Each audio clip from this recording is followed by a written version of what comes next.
wrestling fans. Not sports entertainment fans. Professional wrestling fans. Professional wrestling. This is it. This is us standing up. This is the Wrestling Matters Podcast, a podcast that stands up for professional wrestling. Why? Because wrestling matters. So join the revolution, because the revolution is now. Well, enough is enough, and it's time for a change. professional wrestling. This is it. This is us standing up. Yes, yes, yes, yes, yes, yes. That's 13-14.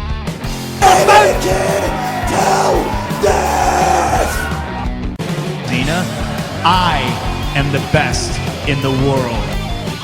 Cause that's the bottom line. Cause Stone Cold said so.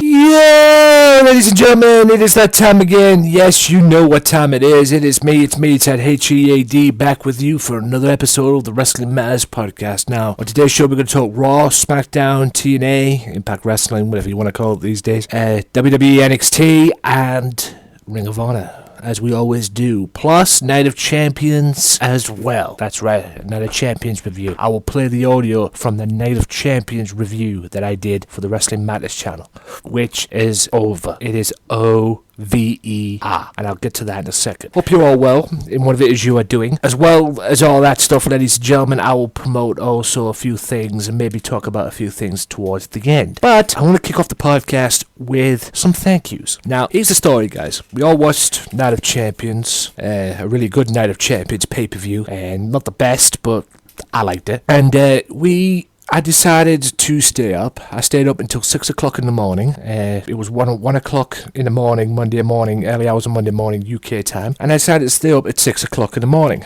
until 6 o'clock in the morning. After the pay-per-view finished, I immediately recorded a video. You will hear the audio of that video later on in the show. Now, I put it up on YouTube. I got 100 views and still growing to this very day. It's on 200 now as I'm doing this. So, it's still going to grow. It's still going to, go to the max, if you will.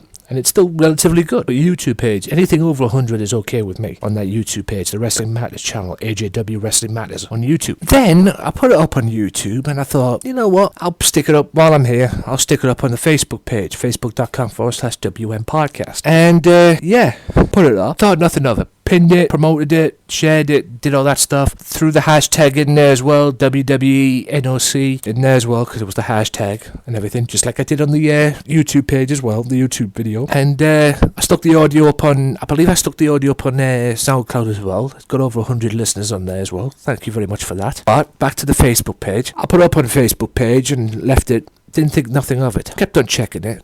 It didn't get relatively that much views at first. It got over 100, which was okay. Average YouTube views as I got it. And then Tuesday came along and I was getting ready for the match. Like I said, more, by the way, I'll promote the ICW podcast. I've decided to do something different with the ICW podcast. I know you guys expected an ICW podcast last week. I couldn't do it last week, but don't worry, I'll get to that in a second. But I was getting ready to go to work, go to the Middlesbrough job that I do, besides doing all this stuff as well. I work for Middlesbrough Football Club. And I decided, while I was waiting, I'll check the video. The fucking video got 1,500 views over on Facebook. Are you kidding me? I wasn't expecting that, guys. Seriously, okay? And as I'm doing this right now, and as I'm speaking right now, my Facebook page, as I'm speaking to you guys right now, I'm recording this, the video has now got over 2,502 views as I'm doing this recording right now. This podcast right now. Oh my God, guys, that's unbelievable. And not only has that worked a treat for me, it's also worked a treat for the Facebook page, for the Facebook page itself. Yes, it's not what I wanted. I could have done with that on YouTube as well. But like I say, I was more than happy with the results of the YouTube thing, and it got over, and it's still growing to this very day. Probably be about 1,000 next week. I don't know, this coming week. But this is unbelievable. Because not only has it, got over on the Facebook page from what it seems, and that's my highest viewed video on the Facebook page since I started putting videos up on Facebook pages, on the Facebook page. Oh my God, guys, that is it's done wonders for my Facebook podcast, the WM Podcast Facebook page as well, because the post reach has now gone over 67,550 viewing things. The post reach is 67,550, and the post engagement is over 2,704. That is incredible for my podcast page. So that tells me that my podcast is the Facebook page is out there. It's unbelievable, guys, and I've said this a million times, guys. I can't thank you guys enough for it. I really can't. It is unfreaking believable. For more information, like I say, Facebook.com/WM Podcast, AJW Wrestling Matters on YouTube, YouTube.com/AJW Wrestling Matters, at WM Podcast on Twitter.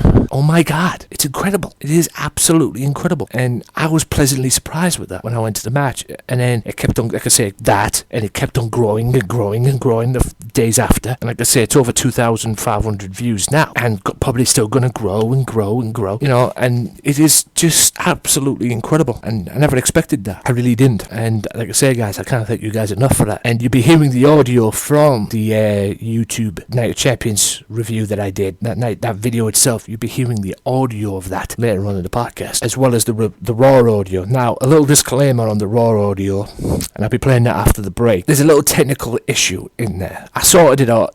I've done it out to the best that I can, but there was a technical issue in that stream that I did on Tuesday. I never noticed. So, connection issues, I would guess.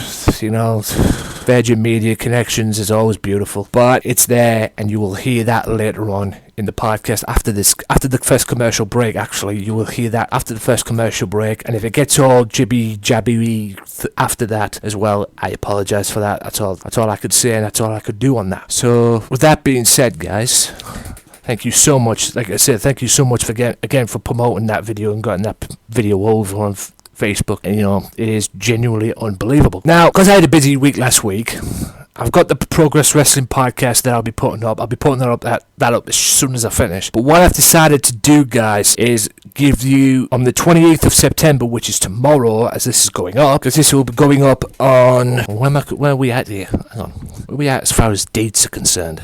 Actually, it'll be... Let me rephrase that again. On the 29th of September, because it's the 28th today, the 29th of September, which is tomorrow, I'll be putting up not one, but two ICW Wrestling Matters podcasts, just to make up for time, because like I say, I haven't been able to do this, the one I should have done last week, but I couldn't do because I was away. I was getting ready for work and everything. I had to do other stuff, other commitments, but I will put up on the 29th of September 2 podcasts. Not one, but 2 podcasts. So take your pick, which one it is you like. You can listen to them both. It'll be greatly appreciated. But like I say, not one, but 2 ICW podcasts will be up this Tuesday, tomorrow, in fact, on the 29th of September. Okay? Just to make up for lost time. I have been very busy. I've been rushed on my feet. It's all month with this Mothersbaugh Football Club. I've done 4 home games in a space of a month, and I've been rushed off my feet all the time. So I will do that this week, 1 week only, for you guys, because I love yous. I will do an ICW podcast. I will put up 2 episodes back to back on the same day, no matter what happens.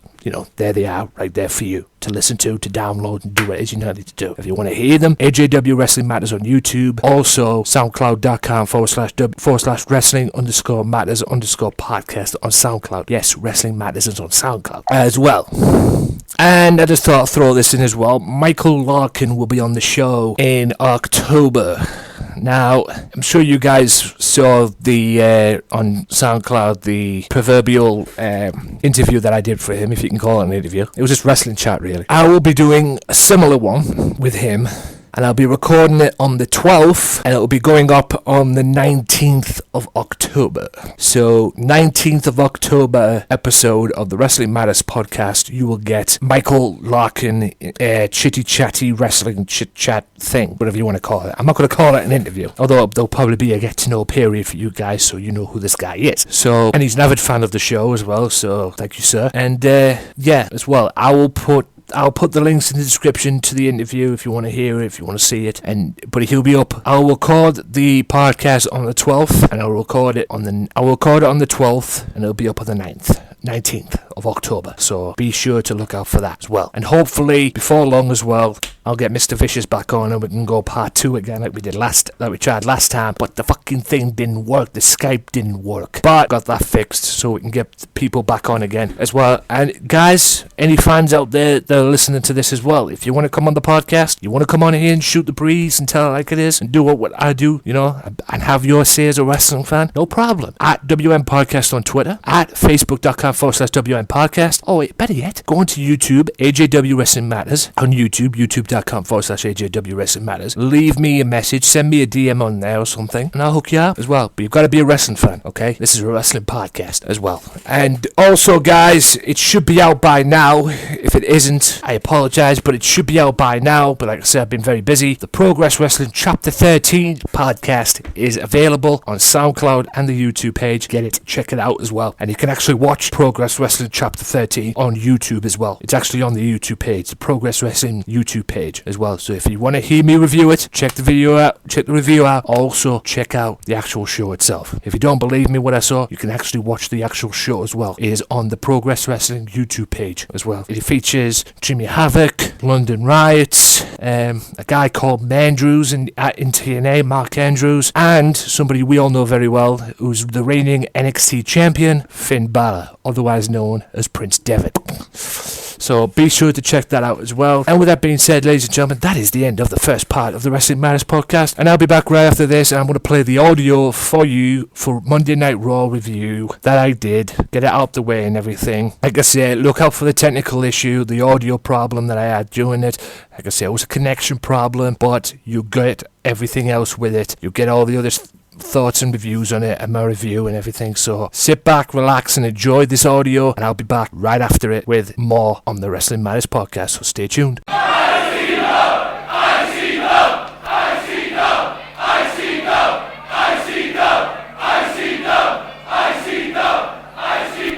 Be sure to tune in every single Tuesday now for the Wrestling Matters Podcast Extra, where I'll be hosting a podcast on one promotion and one promotion only. ICW, Insane Championship Wrestling, the hottest promotion in Scotland. Well, I'll be reviewing their shows. Oh my God! Talking ICW. That's 13-14! And who knows, maybe getting some guests on. So be sure to tune in to the Wrestling Matters Podcast Extra ICW podcast, Insane Championship Wrestling, every Tuesday on YouTube, Podomatic, Stitcher Radio, downloaded free at iTunes, Mixcloud, and SoundCloud. Wrestling Matters, wrestling fans. World, look into my eyes. When you see me on a show, when you see these fans, you know you've got the best in the damn world. We are ICW, and you're gonna know our name.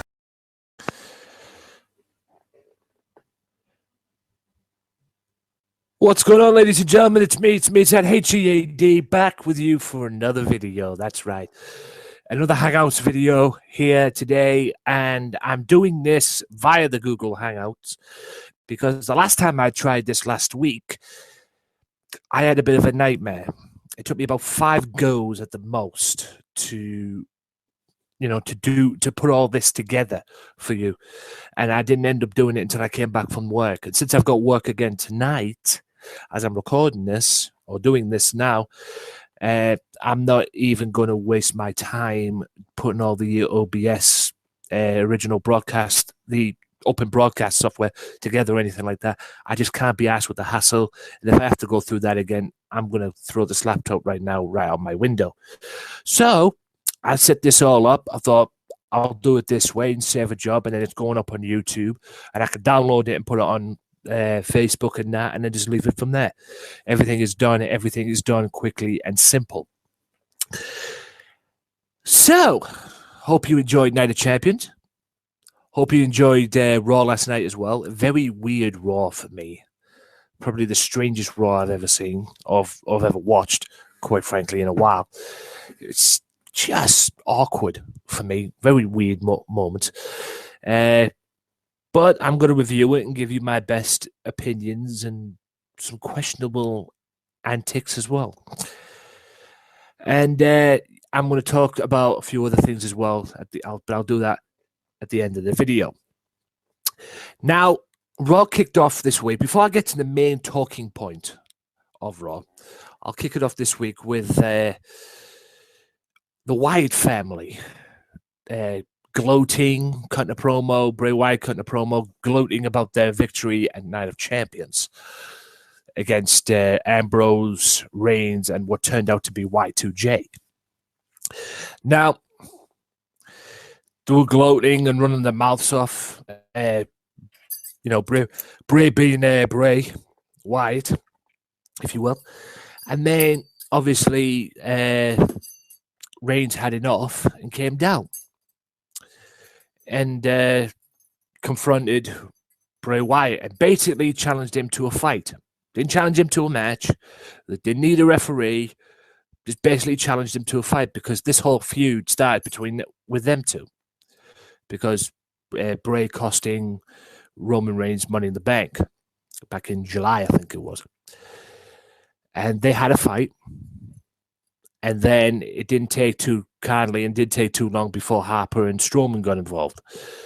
And then Ambrose came rushing out. And it was basically a handicap match. Then, out of nowhere, Randy Orton comes down and makes the save. Now,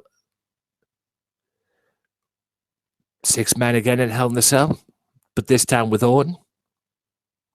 Because Orton's going to want some payback for what happened to him when the Wyatt attacked him for assuming that he was going to be their tag team partner. But I guess that attack just made Randy Orton's mind up, basically, because you're going to get it right now, aren't you? 6-man tag, Wyatt family against Roman Reigns, Dean Ambrose, and Randy Orton. Probably for Hell in a Cell. More on Hell in a Cell later. But yeah, probably the strangest way to start off. A good way to start off, though. You know, I'll watch a fight any day of the week, may be found me. Now for the main talking point. As we all know what happened at Night of Champions, the Demon Kane came back and tombstoned and chokeslammed Seth Rollins as well as chokeslamming Sheamus. Oh boy, where do I begin with this? Corporate Kane returned, didn't he, on Raw? But it seems Corporate Kane has got a little touch of amnesia. Other night he's going through a Superman phase. Because when Seth Rollins confronted him, as well as Triple H and Stephanie, he seemed to not have any remembrance of the recollection of the event in question, which was at Night of Champions. He seemed different than what he usually is when he's Corporate Kane. But he made a rematch for the US title between John Cena and Seth Rollins again. And that match was awesome. Another great match between the two. These two could have great matches all day. But the match itself ended. Frog splash by Seth Rollins was rolled through by Cena. Cena hits AA and gets the win and retains his title. But then Kane came up on the Titantron and basically morphed into Kane, the demon. And then Kane pops out from underneath the ring and drags Seth Rollins under the ring, a la The Undertaker, or what The Undertaker used to do. And hell, Kane's been on the receiving end of that a few times from The Undertaker. But where the hell is this going? You know, I mean, is Kane got a touch of amnesia? Or is he playing mind games with Seth?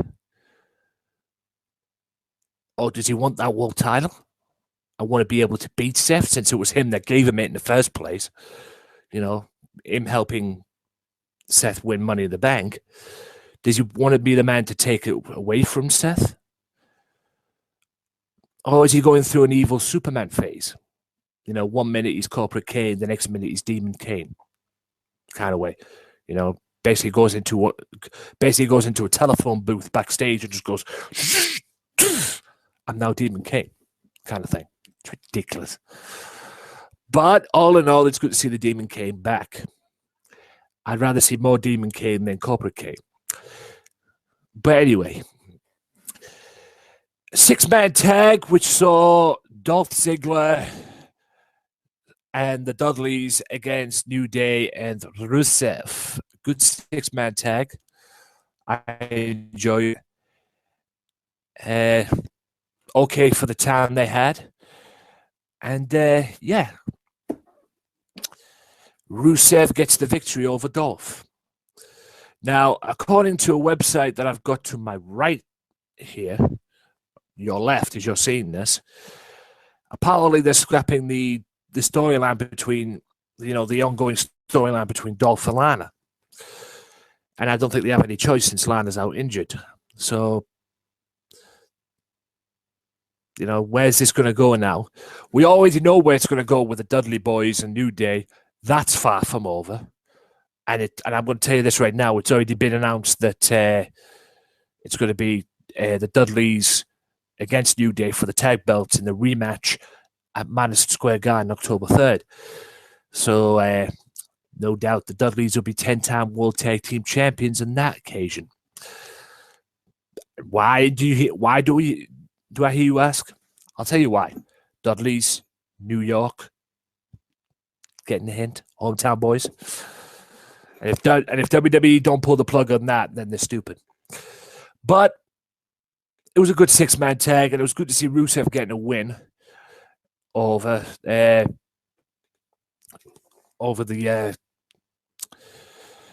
Ziggler for the time being, since it was him that's getting, done over. Still pissed off with Summer Rae for losing the match at Night of Champions. And in a way, Rusev got some retribution on Raw. And fair play. Also, a rematch from the kickoff show. Cosmic Wasteland against Neville and Lucha Dragons. And not really much to say. All in all, Neville and the Lucha Dragons got a small measure of revenge because they ended up winning this match. Will there be another match between the two teams? Probably. But Neville and Lucha Dragons got a small measure of payback. Kevin Owens was at ringside with Ryback and Bo Dallas. And I don't care who you are. If you're going to beat Bo Dallas up, you're okay with me. Ryback did beat Bo Dallas up. And obviously we'll get his rematch with Kevin Owens at some point. And that feud is not over by a long shot. And I didn't expect it to be. But WWE have gone the right track with that as far as having Kevin Owens as the champion. I don't know where Bo Dallas stands. I swear Bo Dallas was scheduled to face Brock Lesnar October 3rd at Madison Square Garden. But he seems to have chickened out. Either that or WWE, apologies for that, either that or WWE decided to change it and put the Big Show in there because, it would draw more power. Because let's face it, anyone who gets involved, anyone who's drawing with Bo Dallas or gets into a match with Bo Dallas, you ain't going to draw money. And obviously the one that draw money for the show at Madison Square Garden. And let's face it, Brock Lesnar versus Bo Dallas,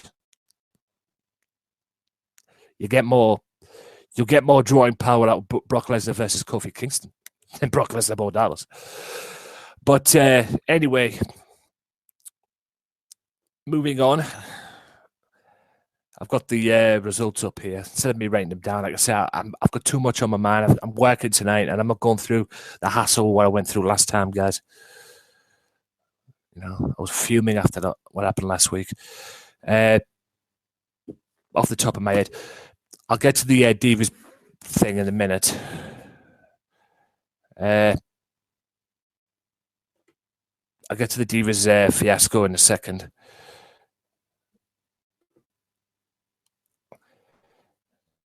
Which is a question mark. Or a point, if you will. And by the way, it was good to see Natalya back as well. Natalya is back on Raw. Confronted Paige before her match with Naomi. I'll get to that in a second. Sheamus went one-on-one with Mark Henry. And really not much to say, really. It was just a match for Sheamus on Raw.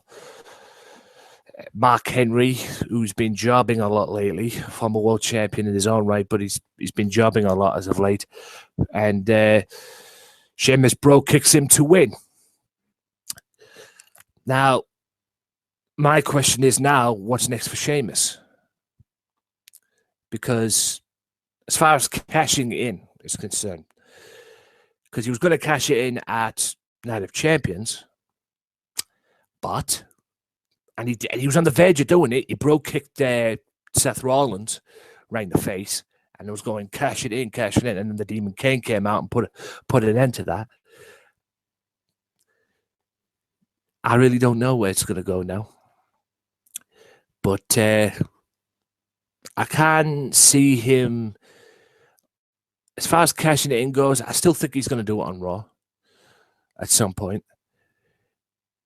But if he's going to do it on a pay-per-view, it'll probably be Survivor Series or Royal Rumble. Can't see him doing the TLC, December 13th. Although it has been done at TLC. Daniel Bryan did it at TLC once. And won the world title, excuse me. I can't see him doing it at WrestleMania again because it's already been done. And like I've said before, the only way you're going to do it at WrestleMania is if you make the fans least expect it. But we all knew Seth Rollins was going to head down that route. But yeah, it's an interesting question and interesting times for Sheamus at this moment, considering what happened. Will we see a Kane match? A Kane versus Sheamus match? More than likely. Let's face it, Sheamus has got some beef in that respect. You done the New Day and Rusev 6-man tag. You know what? I'll talk about the Divas thing, the two Divas matches. First of all, why is Natalya jobbing out that much? Yes, Naomi's part of Team Bad, but why is she jobbing out? Hopefully there's going to be a spot for her in this Divas Revolution, despite what Paige says. I mean, Paige Celebration comes out, Charlotte's Celebration, hosted by Ric Flair, her dad, and then Paige just goes off on one and turns heel, basically. Which I thought at the time was disgusting, quite frankly. However, thinking about this a great deal, I did read on the internet, on the dirt sheets, and some sources on YouTube as well, that Paige has been having trouble or being having problems, to put it mildly, with WWE's creative team. And according to this website that I've got on in this laptop here, they dub it as a Paige pipe bomb. Was that Paige's way of turning heel? Or was that Paige's way of... Obviously, she's turned heel now. Heel turn now. But was that Paige's way of, turning on the creative team? Sending a message to the creative team in her way. Obviously not as good as CM Punk. But, because like I said, they've been having problems. The creative team and her have been having problems. So I'm thinking, was that a message to the creative team? I mean, we all know it was a heel turn straight away, but maybe that was also a message to the creative team as well. Because like I said, her and the creative team have been having issues of the direction and character and where she's going and everything. But it's an interesting dynamic of where it's going to go, which leaves now PCB has gone from PCB to CB. Basically, Charlotte and Becky Lynch are left, and Charlotte beats Brie Bella on Raw again. This beats up the Bellas. It makes Brie tap. It makes Brie feel Nikki's pain. Not that she's felt it before, but makes Brie feel Nikki's pain at Night of Champions. What's next for this Divas Revolution? Is there now a spot for Natalya? That's my question. Will Natalya join this PCB team and be a part of this Divas Revolution? I blooming hope so. Because although I'm very glad that they've put the belt on Charlotte and hopefully going to build this Divas division around her, and it's well deserved. Like I said to her on Twitter, she favoured me. Thank you for that, Charlotte, if you see this. Hopefully they will build this Divas division around her, and hopefully there will be a place for Natalya, because let's face it, before Charlotte, they should have done this with Natalya in the first place. But they didn't. But it's an interesting dynamic of where this Divas division is going. The Divas Revolution still lives. Yes, Nikki's got a rematch at Hell in the Cell, October 25th, from what I got on Twitter, and it seems to be going down that way. But Charlotte will put the exclamation point October 25th at Hell in the Cell, and Charlotte will still be the Divas champion. So we've got nothing to worry about in that respects. Now, I've done all that. Big Show, Cesaro. Another match. These two had a match on SmackDown, and this was just a nothing match, basically. Big Show wins with the WMD, but he sends a message to Brock Lesnar. And now, like I said earlier on, I'm still puzzled how this match took place. The only thing I could see, Brock Lesnar versus Big Show, October 3rd at Madison Square Garden. It has to be drawing power. Because let's face it, Brock Lesnar, Bo Dallas would have been fun to watch for someone who can't stand Bo Dallas. But, it doesn't draw. It doesn't have that drawing power. Big Show, Brock Lesnar does. So that's the only thing I could think of in that respects, But we all know Brock Lesnar will win that match because it's part of the tour, the Go to Hell tour that he's got in October. 3 major things, and this was announced at Night of Champions. I'm very much looking forward to October 3rd because they did a house show. That house show they did, the Beast in the East in Japan, or the Beast in the Far East, whatever it is. The Japan show they did, which was very successful. No doubt we'll probably see Chris Jericho there again in MSG.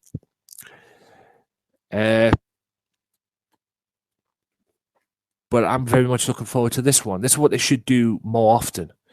They should put, house shows on the network. They've got the network. Why not put some house shows on there? Live house shows. Don't have to do it all the time. Just the odd occasion. Give WWE fans a perspective of what's going on outside of television. But Beast, the Go to Hell tour in October kicks off October 3rd with this match at MSG. Then October 19th, he's on Stone Cold's podcast, which is kind of very interesting in a way because Stone Cold's got 2 major players on his podcast in the coming months. Sting, Brock Lesnar. Sting's going to be interesting, but Brock Lesnar's is going to be even more interesting. And then it all culminates October 25th in Hell in the Cell. Because, like I said on the Night of Champions review, that will be in the description below. Check that out as well if you haven't seen it. And big thank you for making that a success on Facebook as well. It's appreciated.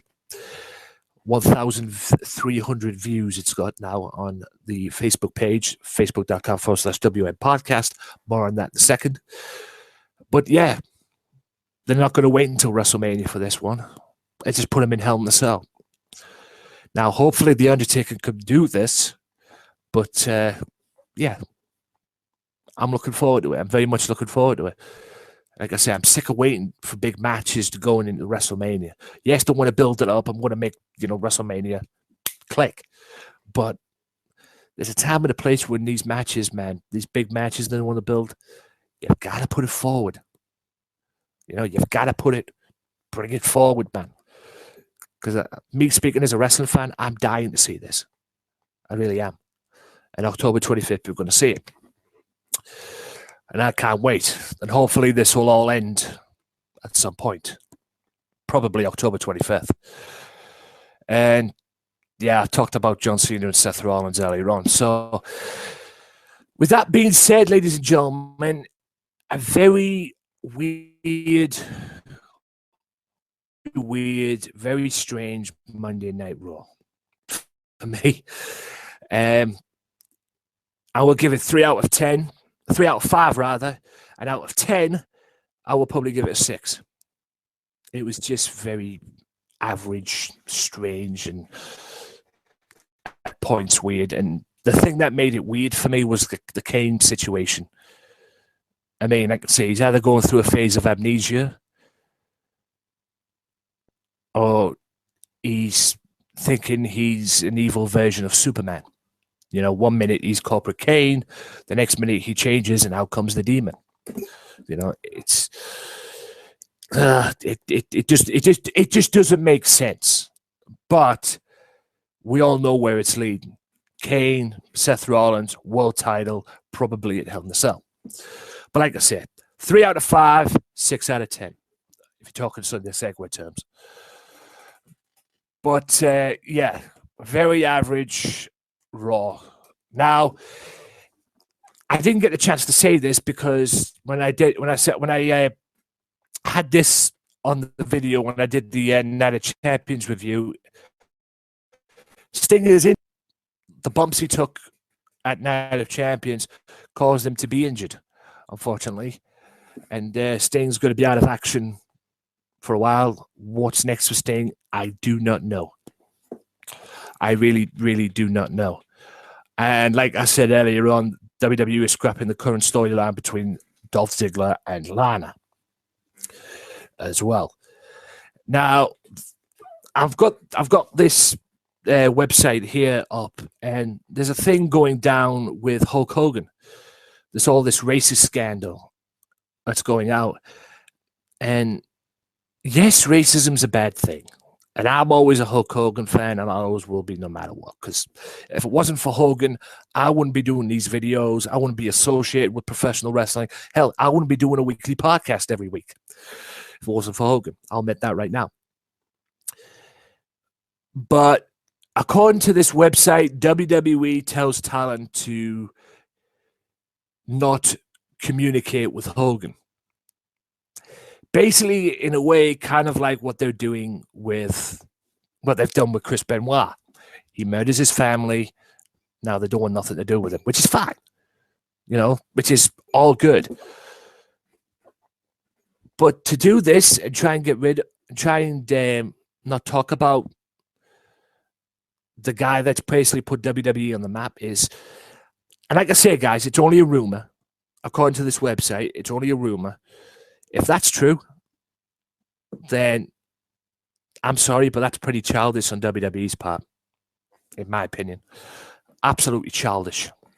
Yes, racism's a bad thing. Racism is not good in any way, shape, or form.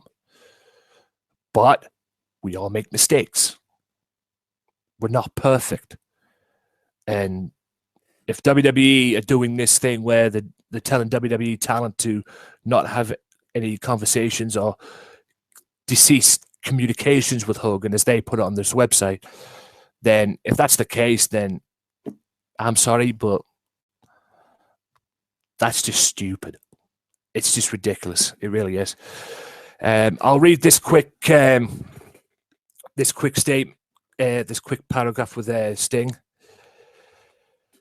Sting reportedly sustained an injury during the World Heavyweight Championship match at Night of Champions. there's been no notice of where he's going to come back or how long is he out for or what the injury is. But as we all know right now, Sting is injured.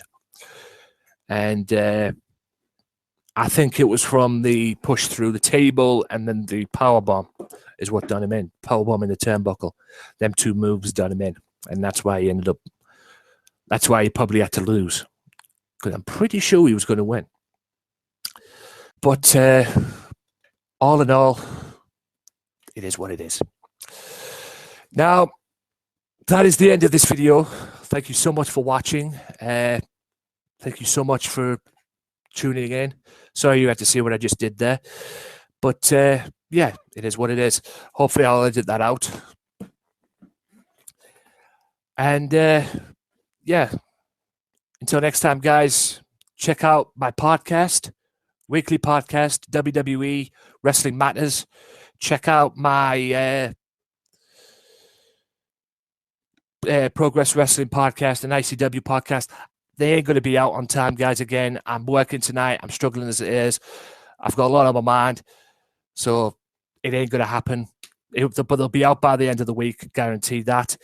And tune in to the Wrestling Matters channel as well. And if you haven't subscribed, go and subscribe right now. AJW Wrestling Matters on YouTube. So until next time, guys, that's about it for this. Thanks for watching and see ya. If you like the Wrestling Matters podcast, why not check out their Facebook page at facebook.com/WM podcast and like the page and show your support to the podcast that stands up for professional wrestling, the Wrestling Matters podcast. Wrestling Matters, wrestling fans.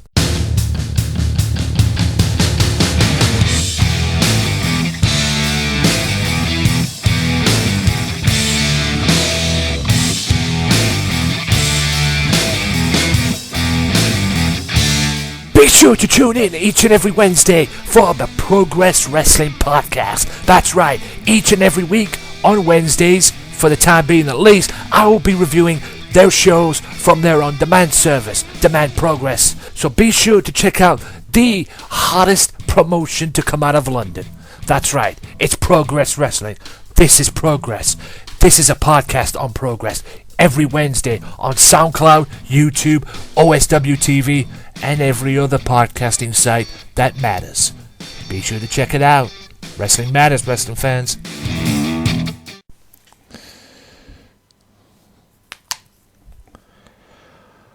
Welcome back, ladies and gentlemen, to the Wrestling Matters podcast. Hope you enjoyed the raw audio. And again, guys, sorry for the technical fault there during that audio. Now, before I get on to my next segment, which I'm going to do during this part as well, which is Night of Champions review that I did, which I told you got over 2,000 views on Facebook, and it's still growing on the YouTube page as well. Before I get to that audio, I just want to do a quick recommendation, if I may. Now, guys, many of you people may have bought the network, many of you people may not have got the network, WWE Network. I highly recommend that you go and get the network, even if it's just for $10.99 or sign up for your month for free.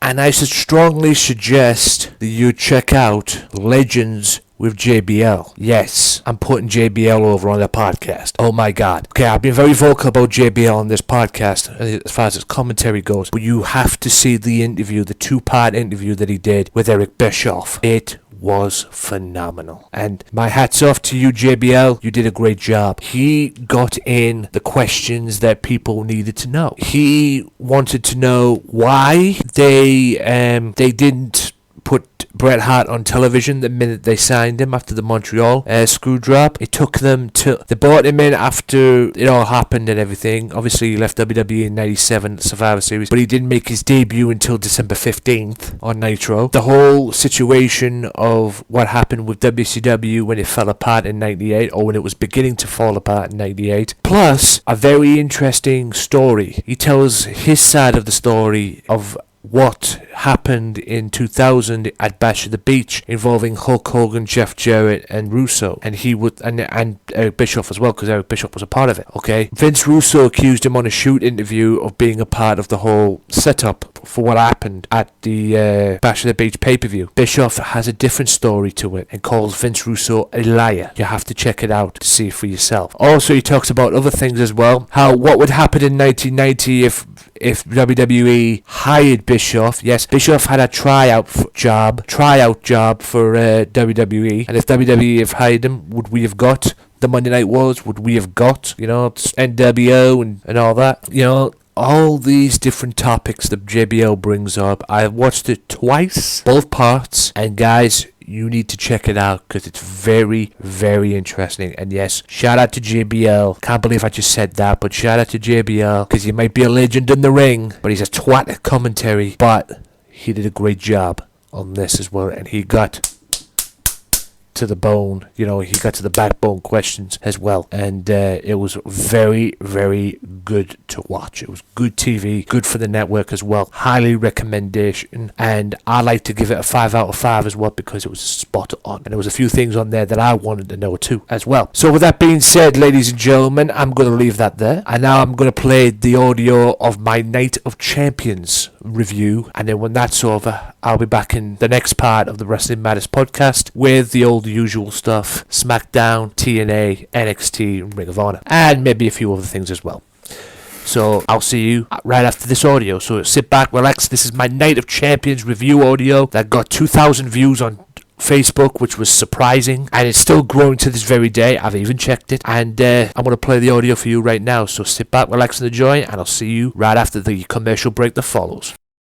To this very special... What is up, ladies and gentlemen? Welcome to this very special Hangout video thing, whatever you want to do. I'm doing this via Google Hangouts right now because it's the easiest thing to do. It saves me a lot of time. And yeah, I'm going to give you my thoughts and opinions and views and highlights and reviews of what I thought of Night of Champions, because as I've just done this, I've just finished watching it. So if you bear with me, just finished watching it on my other laptop here while I was getting ready to do this video. And now I'm just going to shut down that other laptop right there. That is the end of that laptop for the evening. Yeah, pretty good pay-per-view, I thought. Shocking moments. And the right thing happened. I'll get to that in a second. Some highlights for you. Particular highlights was the last two matches. I did not agree with the match that took place, quite frankly. The way they booked the US title and the WWE World Championship back-to-back, really.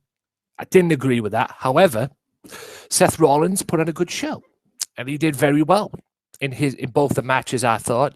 Really enjoyed the United States Championship match. Another great match between the two. Very reminiscent of Raw in a way, and with the suplex off the top rope into the Falcon Arrow, very reminiscent of Raw, I thought at times, but a great match nonetheless. And yeah, John Cena is now your new United States champion, as predicted. Anything to bring legitimacy back to the United States Championship, and if there's anyone who can do it, it's John Cena.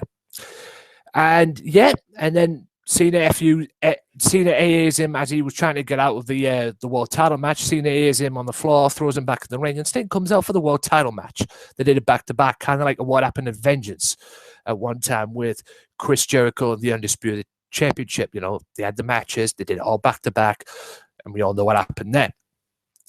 And then Sting came out, and yeah, it was a really good match. Not as good as the US title match, I thought, but it was a good match, good way to end. There was two spots in the match where Sting got pushed through the announce table and then powerbombed into the turnbuckle from Seth Rollins, and that kind of done him in for me. That kind of done him in from what it was, because they got the ring doctor in and everything. And then Sting tries to put him in the Scorpion Deathlock on Raw on 2 occasions. First time he got it in, Seth got out. The second time, Seth countered and won the match and retained the World Heavyweight title, which was shocking in itself. I kind of expected Seth to retain, but to me, from my perspective, if you'd have said that Seth would have, retained the championship cleanly and won the match cleanly against Sting after being through God knows how many minutes with Cena, I'd have said you're an idiot. I would have said you're out of your mind. But Sting lost cleanly. Seth beat him, and credit to him.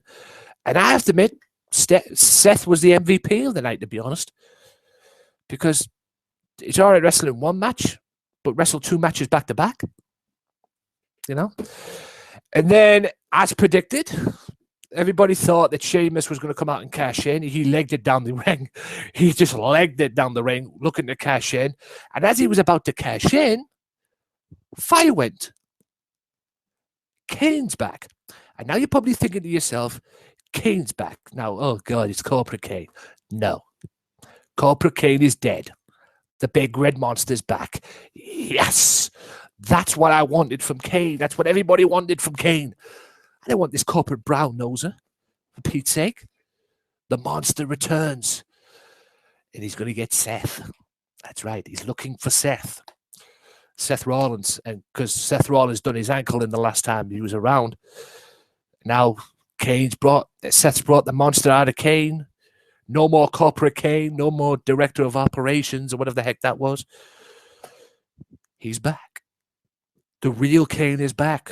And I'm glad with it. And he chokeslams Rollins and tombstones him.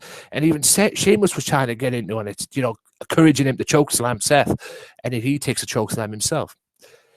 Kane is back, and Kane ain't fooling around. The other matches in there were New Day. Dudley's winning New Day by DQ. Xavier Woods getting involved. For God's sakes. Just prolong the inevitable, really. Because we all know Dudley's are going to be the 10-time tag team champions. But yes, unfortunately, New Day are still tag team champions. But Dudley's won by DQ. But we have to listen to that trombone a little bit more. Dolph's match with Rusev was good. It was better than the SummerSlam match, I thought. 10 times better than the SummerSlam match. With a very weird ending. Summer Rae tries to get involved. It backfires. Referee goes to throw her out. And then she takes her shoe off, throws it down the aisle, takes the other shoe off, goes to throw it at the referee for throwing her out. But referee ducks, hits Rusev. Ziggler hits the zigzag and gets the win. Where's that going? I don't know. I think at that Night of Champions, that was meant to be the mixed tag match. But Lana's injured with a broken wrist, so let's put the inevitable on that one. So where's this going to go? I don't know, but credit where credit is due. They didn't get a double count out this time. And the match was better, in my opinion, better than SummerSlam, in my view. And Night of Champions kicked off with Ryback and Kevin Owens. A Kevin Owens dominated match, in my opinion. And Kevin Owens became the new Intercontinental Champion. And in my opinion, I think it's the right move. They obviously wanted to bring legitimacy back with it. And if there's anyone who could do that, in my opinion, I hate to say it, I'm not knocking on Ryback on this, but I don't think Ryback is the guy. Kevin Owens is. If it ain't Daniel Bryan, Kevin Owens. Maybe we can get a Daniel Bryan-Kevin Owens feud if Daniel Bryan's back in time. Doubt it, but hey. But yeah, Kevin Owens is the new Intercontinental Champion, and that was the right call. The right call, in my opinion. And then I'll get to the big announcement. There was a big announcement on the pay-per-view as well. I'll get to that in a second. I'll go shut down here. 6-man tag match. Everybody was saying it was The Rock. There was a poll on this website. Everybody said it was going to be The Rock. Everybody wanted, there was talk about Eric Rowan and this, that, and the other. Any of you people out there watching this right now, did any of you pick Y2J Chris Jericho? I never saw that coming. Never saw that coming. One bit. And that's what I've said to you on previous videos. I didn't get this. I didn't think, who it could be. I mean, they penciled this in for Sting at one point for SummerSlam, but that didn't go down. Never expected Y2J. So, like I say, people are always saying, oh, why did you spoil it with The Rock and everything? I didn't spoil it at the end of the day, did I? It was a rumor. And like I say, you throw one curveball, WWE just goes boom and throws it out the window and comes in with a surprise. Never expected Y2J to come in. But credit to him, he put on a good show and kind of made a mistake. It was a great six-man tag. Very good. Strowman just dominates the matches always. That big motherfucker. Oh my God, is he big. I can't think anybody who can stop him. And Y2J proving that he still got it. Not that he ever lost it anyway. But, I mean, the mistake at the end is Roman Reigns spears Strowman. Yes, you heard me correct. They all gang up on Strowman. Roman Reigns spears him. He has it beat, and then Jericho tags him in. And then they lose the match because Strowman chokes out Jericho with that move he's been using. And then Jericho, Roman Reigns and Ambrose say thank you to Jericho for coming down and, agreeing to take the match and that and for his work and what he did. And then, like one of them moves where you just, awkward move where you hate it. Chris Jericho just budges Ambrose and just walks away. Where's Jericho going? Where the WWE going with that? Is what I want to know. Because as we all know, it's WWE thingy. So that's took an interesting turn. I mean, is he back for one match? Is there something going down with that? Because even with Bray Wyatt were no strangers to each other because they had a great feud back in 2014, I think it was, which led to that cage match on Raw, which Jericho lost, by the way. I don't know where that was going, but, I know for a fact this six-man tag, this feud between Roman Reigns, Dean Ambrose, and Bray Wyatt is not over. And the Wyatt family, rather, is not over by a long shot. But then, my favorite point of the match, of the night, rather, my favorite match of the night. Even though she did it on one leg and Nikki Bella basically dominated the match, there is a new era beginning in the Divas division. That's right. Charlotte Flair is now the Divas champion. And she did it on one leg. And obviously, everybody was in there to celebrate. Great moment with her dad coming in. She locked in the figure eight and made the Bella twins tap like a baby. And there was one point in the match as well that I liked. The Bellas and Brie Bella and Alicia Fox trying to get involved while they had a move on to stop Charlotte from grabbing the ropes. Nikki got off and stopped them to doing it because they reminded that if she lost the match, she'd lose the match by DQ. And then PCB took them out. So the Divas Revolution is in full effect. And I like it. So now we've got a Divas champion we can all be proud of because like I've said many, many times, guys, Charlotte Flair is the future of the Divas division, bar none. Okay? Bar none. The future of the Divas division. She is the here and now. She did what she did on NXT, and I believe she can carry that Divas title to the promised land now. Okay? How that would happen, time will tell when it remains to be seen. But I've always said she was the future of the Divas division, and the future is now.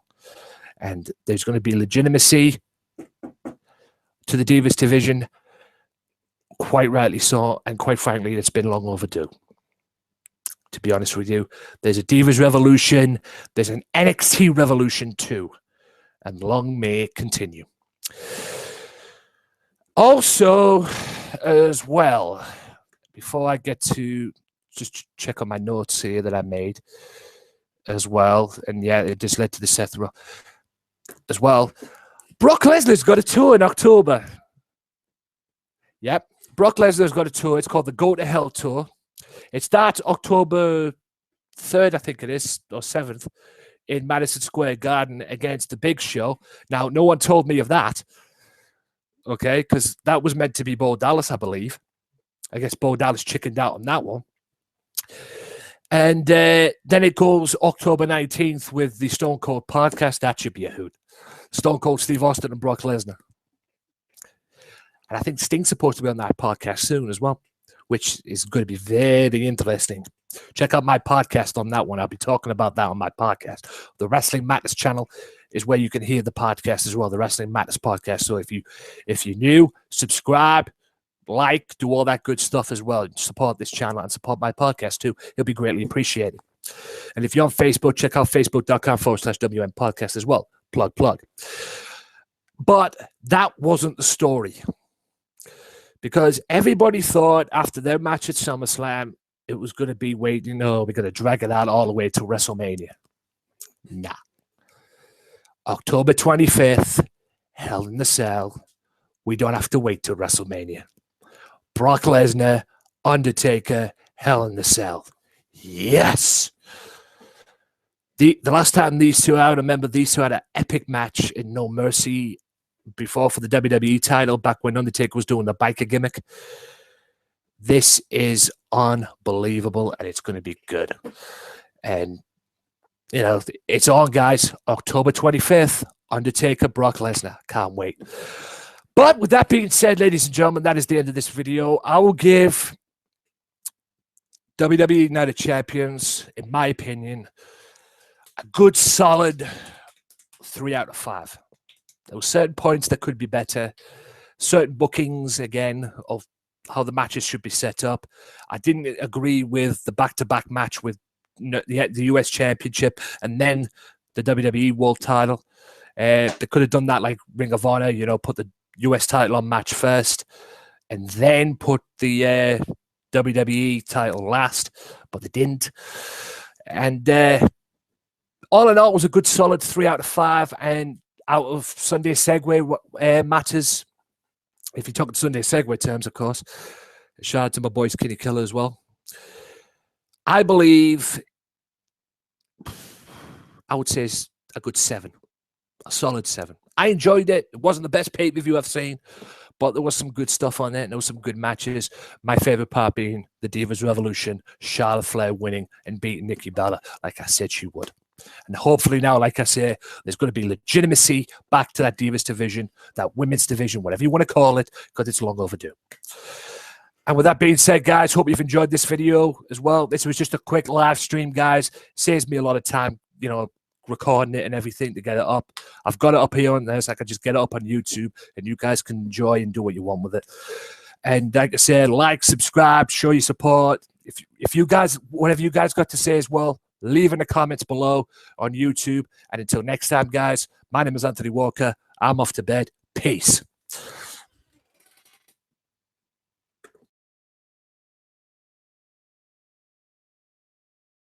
If you like the Wrestling Matters podcast, why not follow the Wrestling Matters podcast now on Twitter at WM Podcast for all professional wrestling news. Wrestling Matters, wrestling fans. Welcome back, ladies and gentlemen, to the Wrestling Matters podcast. Thank you so much for staying with me, tuning in and everything, and hope you've enjoyed the episode so far. Now we're going to get to the main talking points of Smackdown and NXT. But first, before I do this, it seems that Byron Saxton has got the job on Raw full time. Now, originally, Saxton was supposed to replace Booker T while Booker T was away doing, doing Tough Enough. But it seems that Mr. Booker T has been relegated to SmackDown to join Jerry Lawler and the announcer on there. And now it seems that Byron Saxton's got the job on Raw full time, from what it seems. I might be wrong, it may change, but that's what it looks like to me. And it's just stupid, ridiculous bullshit, if you will, because now they've got Byron Saxton on Raw, and you've got Booker T on SmackDown. Now Byron Saxton is obviously the baby face announcer, and you've got JBL, who can be a babyface 1 minute and then be mostly a heel the next minute announcer, and you've got Michael Cole right in the middle. And it seems on SmackDown they've got Jerry Lawler, who is the babyface announcer, Booker T, who is playing the part of JBL on SmackDown, and whoever the guy is on SmackDown, I believe he does the top 10 on YouTube, the top 10 videos that they do on YouTube, or top 5 on YouTube, or 5 things it's called. On YouTube, he presents that. Okay, I don't know what the hell this is all about, but Booker T, from what I'm seeing at the most, is doing a poor job as this heel thing. This baby face, and then one minute he's a baby face, next minute he's a heel, he's cheering for Seth Rollins, and this, that, and the other. It's ridiculous. I don't like it. That's just my opinion. Now, Corporate King kicked off Thursday night's hottest show, giving further explanation to his teaming of his return from a broken ankle. The suit and tie clad Kane and also announced 2 huge matches for later on in the show. Roman Reigns versus Luke Harper with Dean Ambrose, Bray Wyatt and Braun Strowman all banned from ringside, and Dolph Ziggler, Ryback versus Rusev and Kevin Owens. But then Seth Rollins stumped on the stage. The World Heavyweight Champion wasn't buying Kane's happy-go-lucky corporate appearance, telling the 740 he is not fit to be Director of Operations, and in a way, he's not. The corporate demon continued to refuse any connection to the events on Raw and instead put the Architect in a contest with Dean Ambrose later in the evening. Roman Reigns took on Luke Harper. With Dean Ambrose, Bray Wyatt and Strowman banned from ringside by Corporate King, Luke Harper brought a hard-hitting battle to Roman Reigns. The new face of Disillusion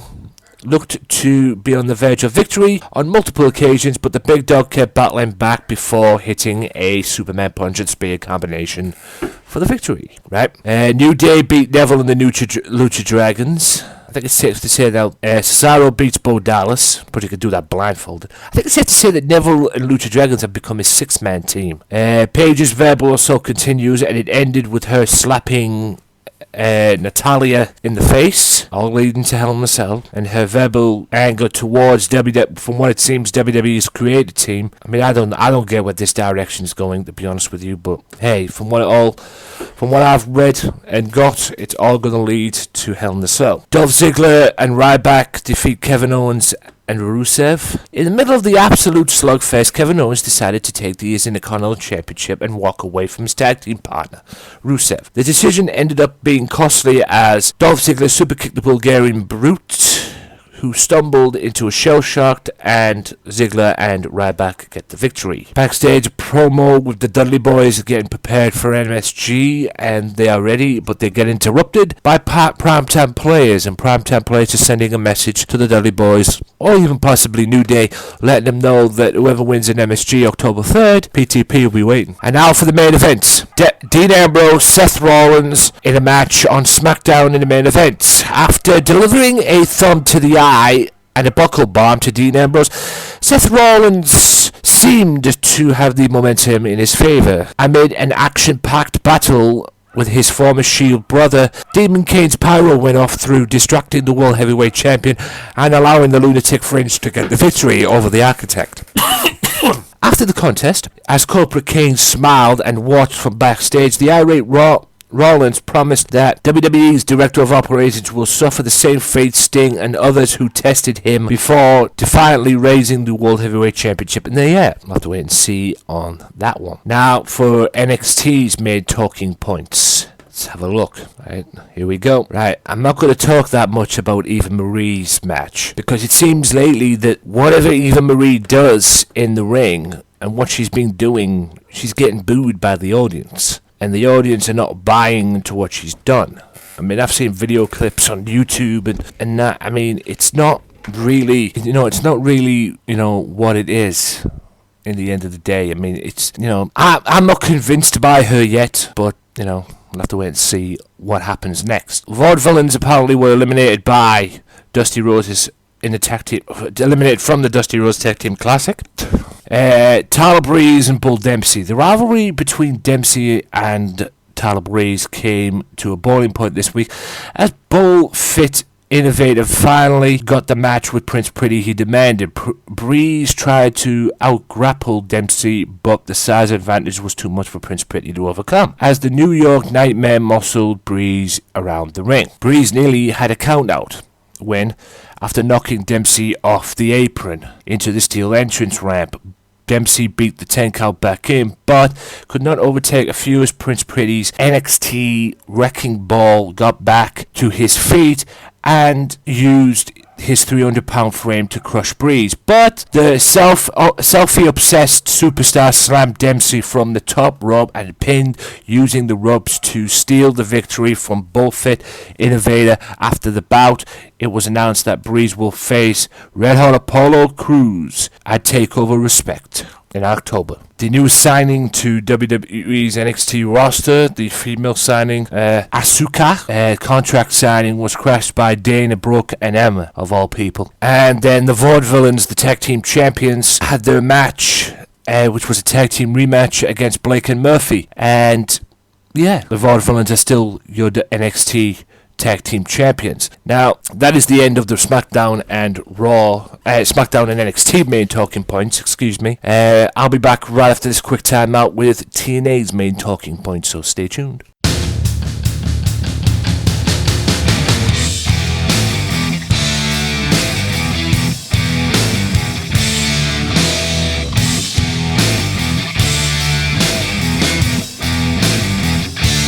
Be sure to tune in each and every Wednesday for the Progress Wrestling Podcast. That's right, each and every week on Wednesdays, for the time being at least, I will be reviewing their shows from their on-demand service, Demand Progress. So be sure to check out the hottest promotion to come out of London.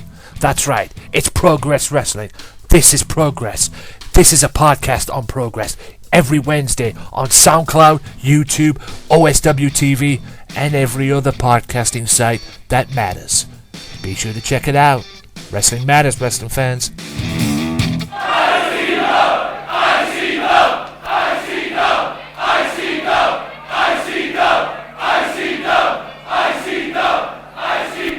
Be sure to tune in every single Tuesday now for the Wrestling Matters Podcast Extra, where I'll be hosting a podcast on one promotion and one promotion only. ICW, Insane Championship Wrestling, the hottest promotion in Scotland. Well, I'll be reviewing their shows. Oh my God!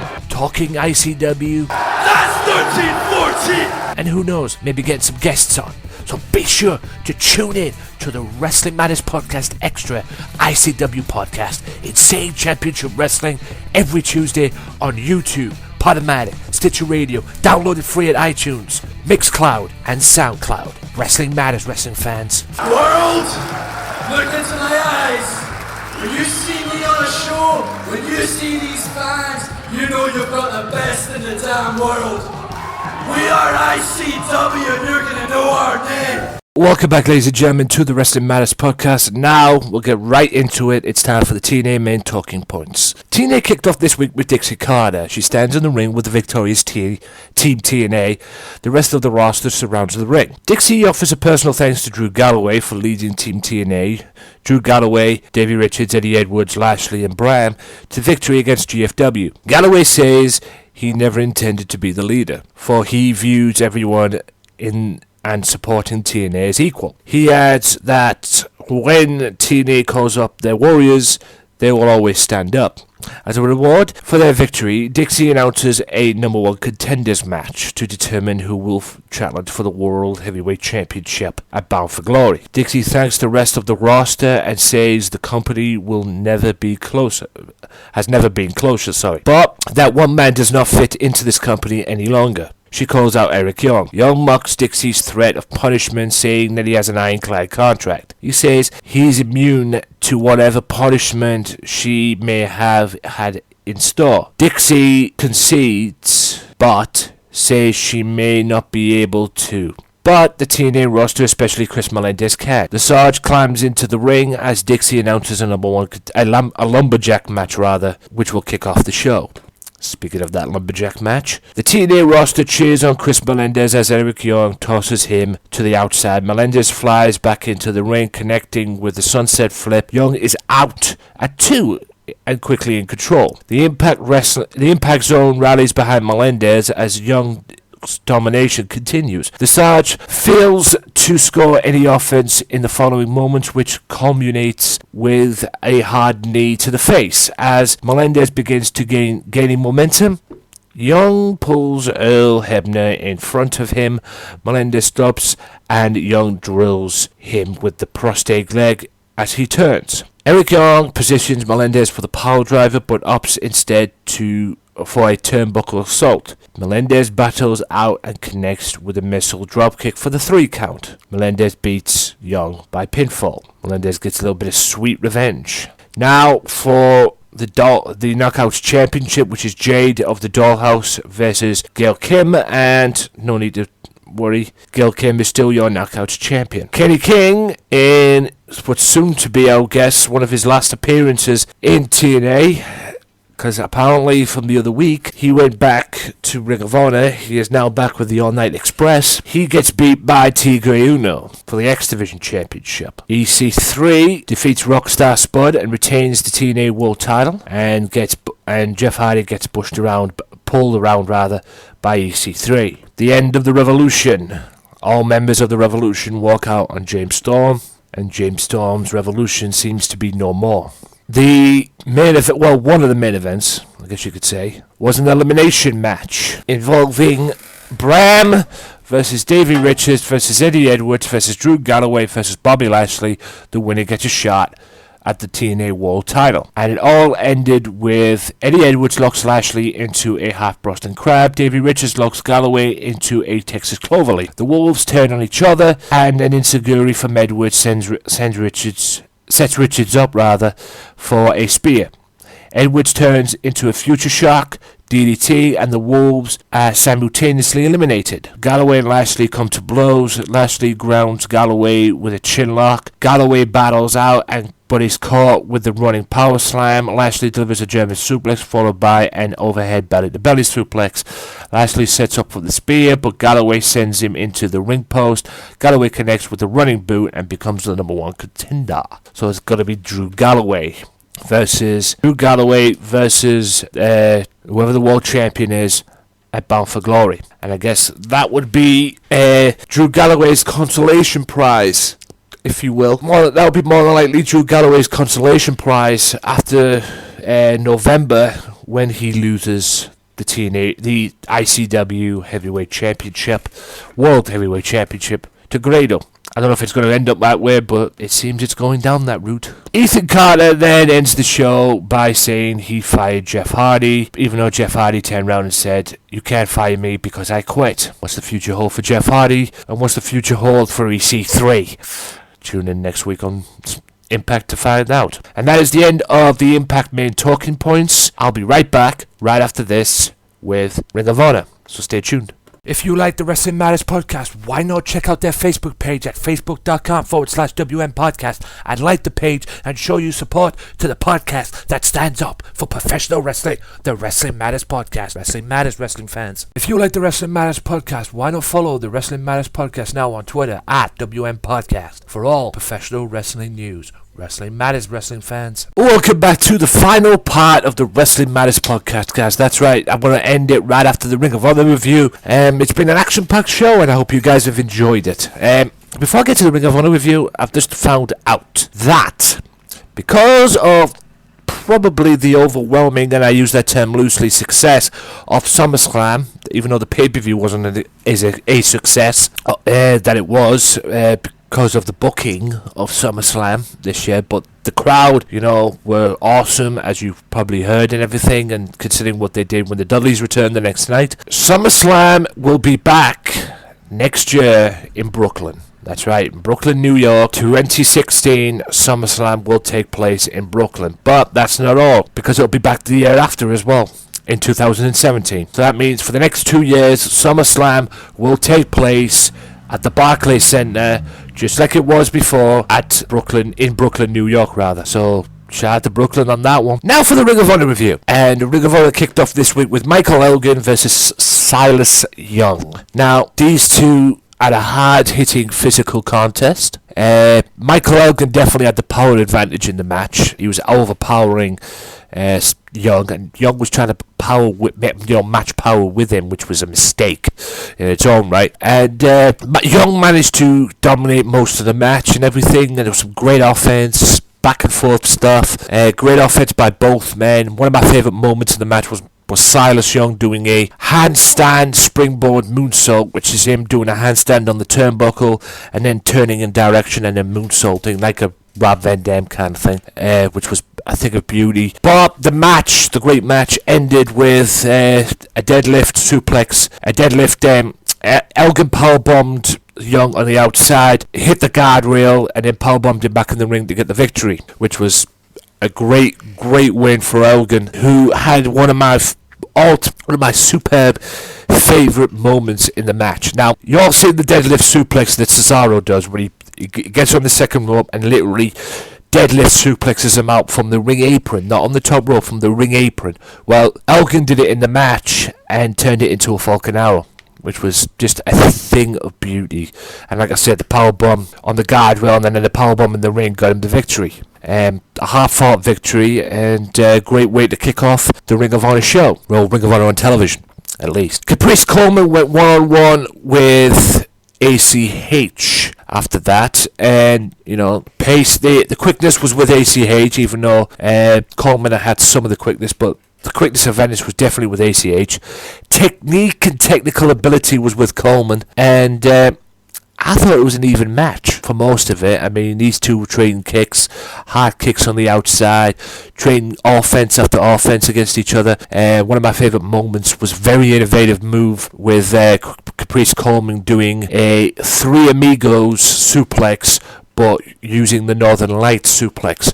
So he was hitting one Northern Lights suplex, rolls through, then hits another one. It was very innovative. I've never seen that done before. And then one mistake from Coleman allows ACH to hit an Enziguri, which set up a 450 splash for the victory for ACH. And they shake hands after the match. And then Corino eventually interviewed Coleman to find out what the hell was in that letter that Prince Nana gave him. And it was money, from what he told us, and he said that he gets it. What he read and read and read, after that loss to Caprice Coleman, after that loss to ACH rather, Coleman gets it.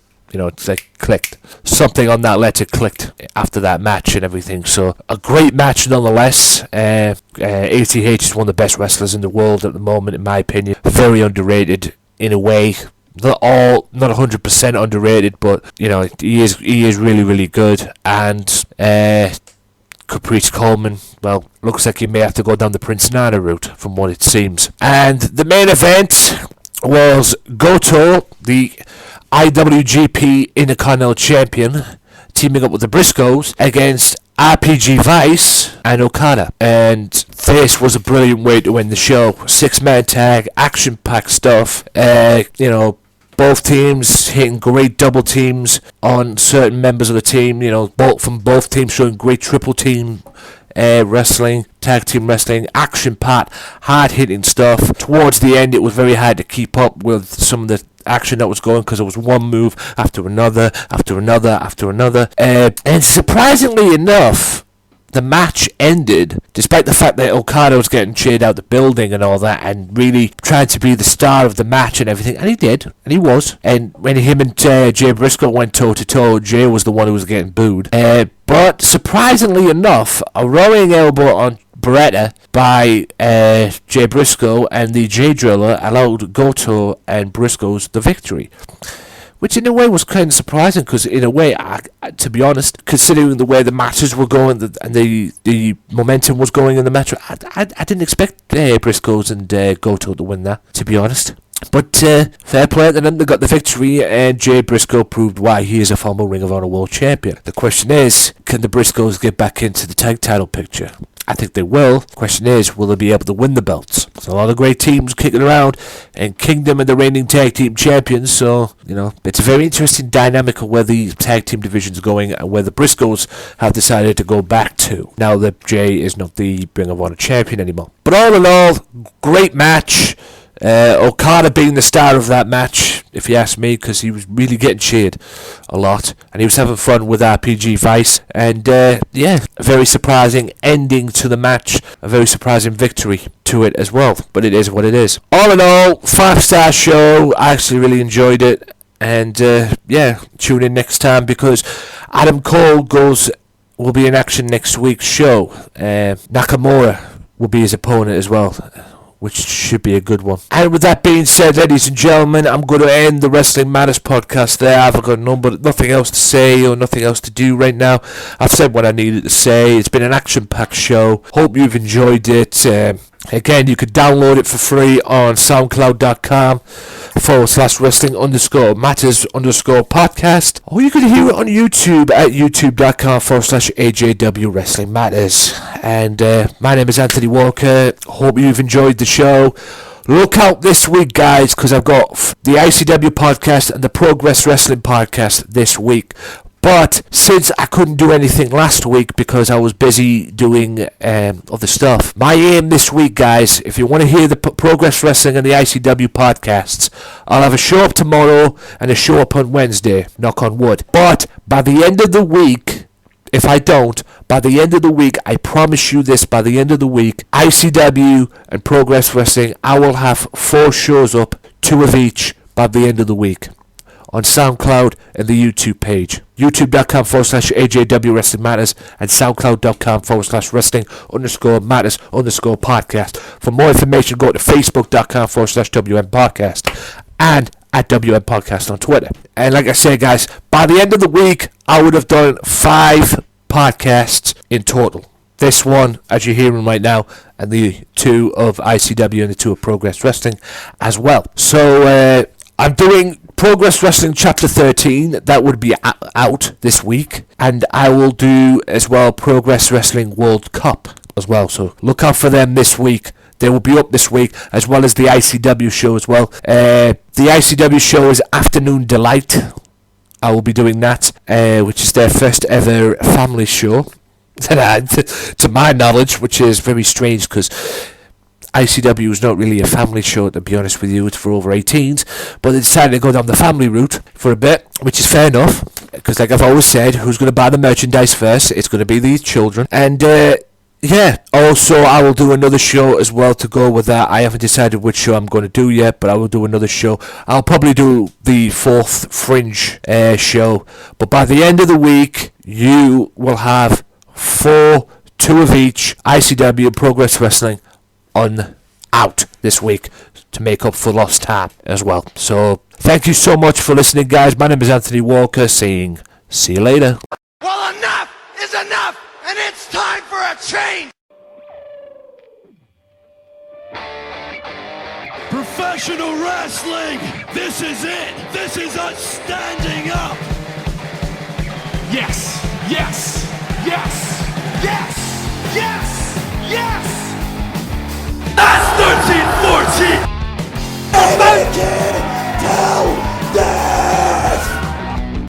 Dina, I am the best in the world. Cause that's the bottom line. Cause Stone Cold Simpson.